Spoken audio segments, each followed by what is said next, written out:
নমস্কার বন্ধুরা, জবজেনিক্স ইউটিউব চ্যানেলে আপনাদের প্রত্যেককে স্বাগত। ডিএ নিয়ে অত্যন্ত গুরুত্বপূর্ণ একটি আর্টিকেল একটি দৈনিক পত্রিকায় প্রকাশ করা হয়েছে, যেটা প্রতিটা সরকারি কর্মীর জন্য অত্যন্ত গুরুত্বপূর্ণ। কি বলা হচ্ছে বিস্তারিত দেখে নিন।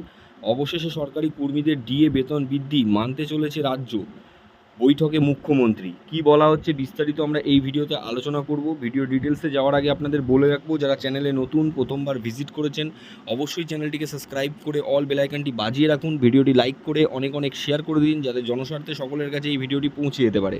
তো চলুন দেখে নিই বিস্তারিত কি বলা হচ্ছে। অবশেষে সরকারি কর্মীদের ডিএ বেতন বৃদ্ধি মানতে চলেছে রাজ্য, বৈঠকে মুখ্যমন্ত্রী। বারংবার মুখ্যমন্ত্রী বৈঠক সেরেছেন অর্থমন্ত্রীর সঙ্গে নবান্নে। কারচুপি এই বৈঠকের কারণ কি জানতে চাইলে কেউই মুখ খোলেননি। তবে সূত্র মারফত খবর পাওয়া যাচ্ছে মুখ্যমন্ত্রী ভয় পেয়েছেন। অর্থাৎ রাজ্য সরকারি কর্মীদের দীর্ঘদিনের লড়াই এবং সুপ্রিম কোর্ট পর্যন্ত গড়ানো ডিএ মামলাকে নিয়ে রাজ্য সরকার প্রচুর চিন্তায় রয়েছে। এক্ষেত্রে রাজ্য সরকার এক প্রকার মেনেই নিয়েছে তাদের হার নিশ্চিত, শুধুমাত্র সময়ের অপেক্ষা। সেই মধ্যে রাজ্য সরকারি কর্মীদের খুশির তাগিদে মুখ্যমন্ত্রীর এই সিদ্ধান্ত। মুখ্যমন্ত্রী কিছু সংখ্যক ডিএ পুনরায় ঘোষণা করতে চলেছেন, তা আগেই জানা গিয়েছিল।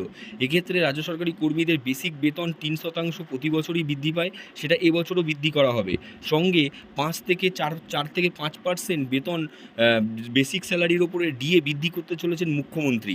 অর্থাৎ পুনরায় রাজ্য সরকারি কর্মীদের খুশির তাগিদে মুখ্যমন্ত্রীর এই সিদ্ধান্ত। আজ ইতিমধ্যেই মুখ্যমন্ত্রী আবারও অর্থমন্ত্রীর সঙ্গে বৈঠকে বসেছেন রাজ্যের অর্থ বন্টন নিয়ে। অর্থাৎ কেন্দ্র থেকে এক বিপুল পরিমাণ অর্থ পেয়েছে রাজ্য সরকার, তা বিভিন্ন ভাতাতে এবং বিভিন্ন খাতে খরচ করার পরেও বিপুল পরিমাণে রয়ে যাবে রাজ্যের হাতে। সেক্ষেত্রে মুখ্যমন্ত্রীর সেই একই বক্তব্য, রাজ্যের কাছে টাকা নেই, এই বক্তব্য চলবে না, সেটা তিনি নিজেও জানেন। সেই জন্য অর্থমন্ত্রীর সঙ্গে তড়িঘড়ি বৈঠক সেরেছেন একাধিক। আজও সেই বৈঠকে উপস্থিত আছেন অর্থমন্ত্রী, অর্থসচিব ও মুখ্যমন্ত্রী। এক্ষেত্রে ডিএ ঘোষণা করা নিয়ে এই বৈঠক। এই বৈঠকের পরেই সিদ্ধান্ত নেওয়া হবে কবে এই ডিএ ঘোষণা করা হবে। সম্ভবত জুলাই মাসের শেষে এই ডিএ ঘোষণা হতে পারে। অর্থাৎ পুনরায় বছরে আরেকবার ডিএ ঘোষণা করতে চলেছেন মুখ্যমন্ত্রী।